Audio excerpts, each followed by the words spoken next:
नमस्कार दोस्तों, स्वागत है आपका वीके पीसीसी एकेडमी में। आज की वीडियो में हम देखेंगे बौद्ध धर्म से संबंधित, जिसमें परिचय देखेंगे, उनके सूत्र पीठक देखेंगे, प्रतीक देखेंगे और बौद्ध सभाएं देखेंगे, कितनी बौद्ध सभाएं हैं। अष्टांगिक मार्ग देखेंगे, क्या क्या अष्टांगिक मार्ग हैं, और महत्वपूर्ण बौद्ध जो मठ हैं वो देखेंगे, वो कवर करेंगे। आर्य सत्य कवर करेंगे, 10 शील, त्रिपीठक और महत्वपूर्ण जो स्तूप हैं उनके बारे में हम चर्चा करेंगे। तो यहाँ से आपका क्वेश्चन नहीं ही छूटने वाला है, ठीक है। तो देखते हैं, स्टार्ट करते हैं। देखिए, बौद्ध धर्म के जो संस्थापक हैं वो कौन है? गौतम बुद्ध, ठीक। लाइट ऑफ एशिया भी किसी कहा जाता है गौतम बुद्ध को, ठीक है। पहले इनका नाम क्या था? सिद्धार्थ था गौतम बुद्ध होने से पहले, ठीक है। जब इनको ज्ञान की प्राप्ति हुई तब इनका नाम गौतम बुद्ध पड़ा। इनका जन्म जो हुआ है कहाँ हुआ है? वो लुम्बिनी में हुआ है, नेपाल में, ठीक। 563 ईस्वी पूर्व। तो ये भी ध्यान रखेंगे। पिता का नाम है शुद्धोधन, ठीक है। शाक्यगण के मुखिया थे।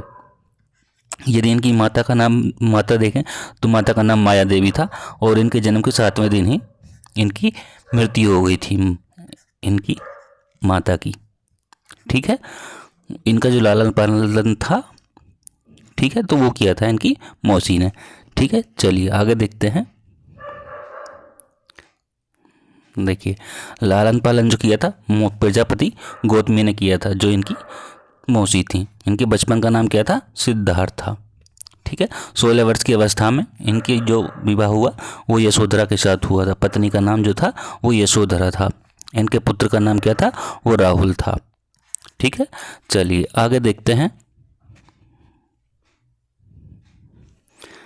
देखिए, जब गौतम बुद्ध कपिलवस्तु की शहर पर निकले तो उन्होंने कुछ चीज़ें देखी, जैसे कि क्या देखा? बूढ़ा आदमी देखा, बीमार व्यक्ति देखा, जब ये घर से बाहर निकले तो कपिलवस्तु की शहर पर, ठीक है। दूसरे पे बीमार व्यक्ति देखा, तीसरे पे शव देखा और चौथे पे साधु देखा, ठीक है। तो ये ध्यान रखेंगे। इन्होंने गृहता, जैसे कि महाभीन स्कीम बनाई है, तो इसको हम गृह त्याग भी कहते हैं, ठीक है। जो गृह त्याग किया इन्होंने 29 वर्ष की अवस्था में किया था गौतम बुद्ध ने। चलिए नेक्स्ट देखते हैं। देखिए, उरुबेला में इनको 5 साधक मिले थे। कौन कौन से थे? कौंडिन्य, पहले कौंडिन्य, दूसरे बप्पा, तीसरे भादिया और चौथे महानामा और 5वें अश्शागी। कौन थे? अश्शागी, ठीक है। कौंडिन्य, वप्पा, भादिया और महानामा और अश्शागी, ठीक। ये 5 साधक थे। पूछा जा सकता है क्वेश्चन, ठीक। 35 वर्ष की आयु में इन्होंने वैशाख पूर्णिमा के दिन निरंजना नदी के किनारे पीपल के वृक्ष के नीचे इनको ज्ञान की प्राप्ति हुई थी, 35 वर्ष की अवस्था में, ठीक। बौद्ध पूर्णिमा में भी ध्यान रखेंगे, निरंजना नदी याद रखेंगे और पीपल के वृक्ष के नीचे ज्ञान की प्राप्ति हुई थी, तो ये भी ध्यान रखेंगे, ठीक। ज्ञान की प्राप्ति के बाद ही इनको, ज्ञान की प्राप्ति के बाद सिद्धार्थ नाम था, लेकिन ज्ञान की प्राप्ति के बाद इनका नाम बुद्ध पड़ गया, ठीक है। बुद्ध के नाम से जाने गए। चलिए आगे देखते हैं। इनका जो प्रथम उपदेश था, जिसको हम धर्म चक्र परिवर्तन भी कहते हैं, तो वो था सारनाथ में दिया था। कहाँ दिया था? सारनाथ में। इनकी जो भाषा है उपदेशों की, वो किस में है? भाषा है पाली। कौन सी भाषा है? पाली। सर्वाधिक उपदेश कहाँ दिए थे इन्होंने, गौतम बुद्ध ने? तो वो दिए थे श्रावस्ती में। सर्वाधिक उपदेश कहाँ दिए? श्रावस्ती में। अनुयायी शासक की बात करें तो अनुयायी शासक कौन कौन है? जैसे कि बिंबिसार है, प्रसेनजीत है, उज्जैन है, ठीक है। ये इनके अनुयायी शासक थे। अब जैसे कि मृत्यु है, मृत्यु हुई 80 वर्ष की अवस्था में। कब हुई थी? 483 ईस्वी पूर्व। कहाँ हुई थी? कुशीनारा या कुशीनगर में। इसको हम क्या कहते हैं? महापरिनिष्क्रमण। इनका भी ध्यान रखेंगे, क्योंकि ये इनसे क्वेश्चन पूछा जा चुका है, ठीक है। चलिए नेक्स्ट देखते हैं।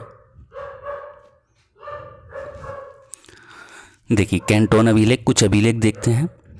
कैंटोन अभिलेख, जैसे कि कैंटोन अभिलेख में जन्म और मृत्यु को निश्चित किया गया है इसमें, कैंटोन अभिलेख में, तो ये भी ध्यान रखेंगे। त्रिपीठक की यदि हम बात करते हैं तो त्रिपीठक कौन से हैं? विनय पीठक, सूत्र पीठक और अभिधम्म पीठक, ये त्रिपीठक हैं, ठीक। ये ध्यान रखेंगे। अब यदि सूत्र पीठक की बात की जाए तो वो हैं दिग्ग, मंजिम और संयुक्त अगुंतुर और खुद्दक।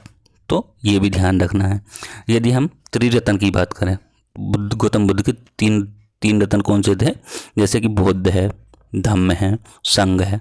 तो यहाँ से भी क्वेश्चन आपका पूछा जा चुका है, तो ये भी ध्यान रखेंगे, त्रिरत्न और सूत्र पीठक भी और त्रिपीठक भी। ठीक है।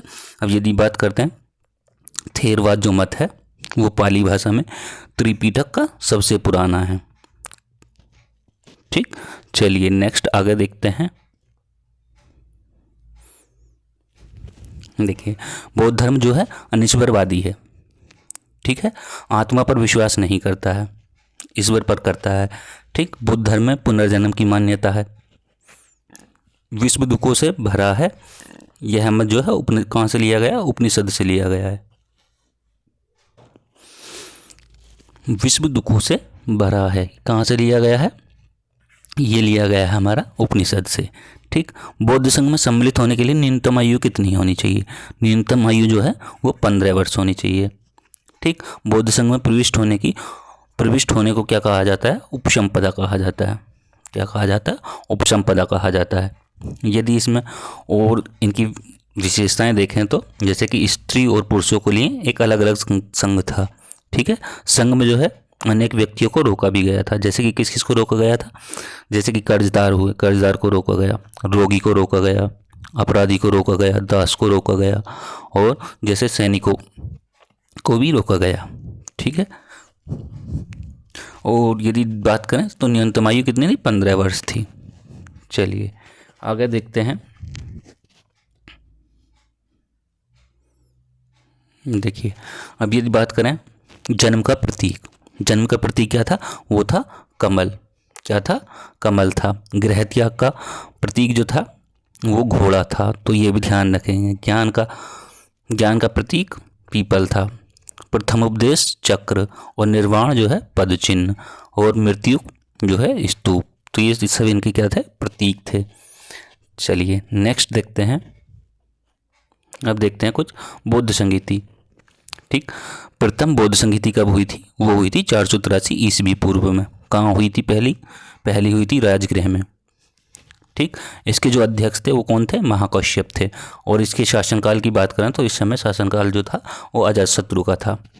ठीक, यदि बात करें हम द्वितीय बौद्ध संगीति की, कब हुई थी? 383 ईस्वी पूर्व में हुई थी। और कहाँ हुई थी? वैशाली में हुई थी। ठीक, और सबाकमी इसके जो है थे अध्यक्ष थे। कालाशोक इसमें शासनकाल था कालाशोक का द्वितीय बौद्ध संगीति में। तृतीय बौद्ध संगीति की बात करें तो कहाँ हुई थी? 285 ईस्वी पूर्व में हुई थी। और कहाँ हुई थी? ये हुई थी पाटलिपुत्र में। मोगालीपुत्रस इसके जो थे अध्यक्ष थे। शासनकाल किसका था? वो था अशोक का तृतीय बौद्ध संगीति में। यदि बात करें चतुर्थ बौद्ध संगीति की, वो कब हुई थी? 98 ईस्वी पूर्व में। कहाँ हुई थी? कुंडलवन। ये कहाँ है आपका? जम्मू कश्मीर में है। ठीक, ध्यान रखेंगे। और इसके जो अध्यक्ष थे वो थे वसुमित्र। ठीक, और इसके जो शासनकाल था इस समय तो वो था कनिष्क का। ठीक है, अब जैसे कि ये है, इसका आप एक ट्रिक बना लो यहाँ से। तो आपको ध्यान रहेंगी ये। जैसे कि हम बना लेते हैं रब और पाक। ठीक, रैसे हो जाएगा तुम्हारा राजगृह, और वैसे हो जाएगा वैशाली, और पैसे हो जाएगा आपका पाटलिपुत्र, और कैसे क्या हो जाएगा आपका कुंडलवन। तो ये सारे भी ध्यान रखेंगे। इसकी ट्रिक बना लीजिए अब रब पाक जैसे ध्यान रहे।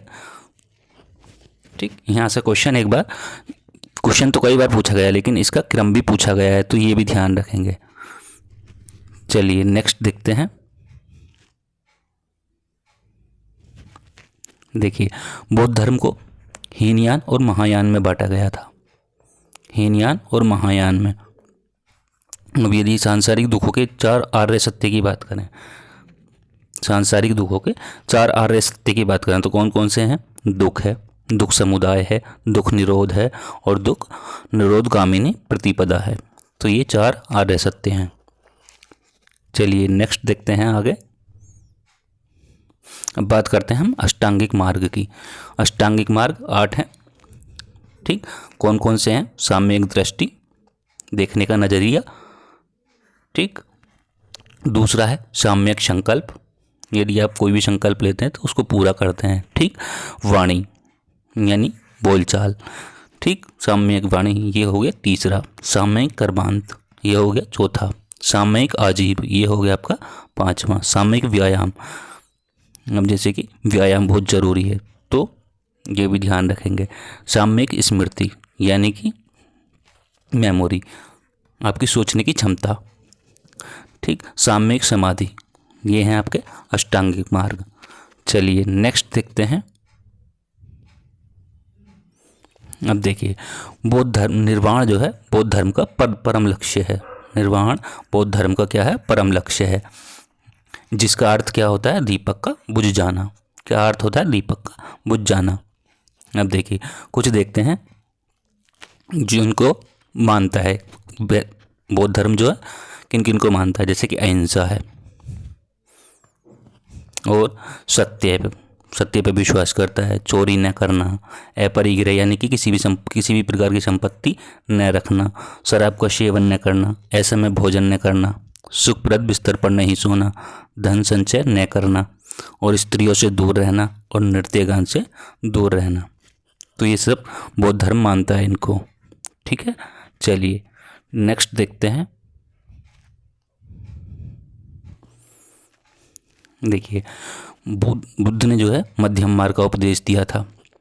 ठीक, अनिश्वरवाद को मानता है, जैसे कि अनिश्वरवाद जो है बौद्ध धर्म और जैन धर्म में समानता है।